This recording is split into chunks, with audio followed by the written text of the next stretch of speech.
തൊമരയുടെ വെള്ളം ഊറ്റി കളയണേ കേട്ടോ.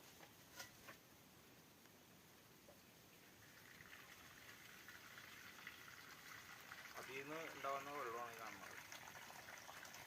വെള്ളം കോരി കഴിക്കാത്തൊന്നും ഒഴിക്കരുത് കേട്ടോ ദൈവത്തോർക്ക്. ഇത് ഈ വെള്ളം യൂസ് ചെയ്യില്ലല്ലോ, യൂസ് ചെയ്യാണ്ടോ? സോറി കേട്ടോ, ഈ വെള്ളം യൂസ് ചെയ്യുന്ന പറയുന്നേ. ലാസ്റ്റ് ഒഴിക്കാൻ വേണ്ടിയല്ലേ? ലാസ്റ്റ് ഒഴിക്കാൻ വേണ്ടി ഈ വെള്ളം യൂസ് ചെയ്യും. നമ്മൾ 3 കാര്യങ്ങളാണ് ഇടുന്നത്. 1 മുളക് പൊടി, 2 മഞ്ഞപ്പൊടി, 3 മല്ലിപ്പൊടി. എല്ലാം ആവശ്യത്തിന് ചേർക്കണം കേട്ടോ. ഇങ്ങനെ കണക്ക് എങ്ങനെയാണെന്ന് അറിയില്ല. നമ്മ ഇത്ര പേരുള്ളതുകൊണ്ട് ഇത്ര കണക്കിന് നമ്മൾ ചെയ്യുന്നത്. പിന്നെ മഞ്ഞപ്പൊടിയും കാര്യങ്ങളും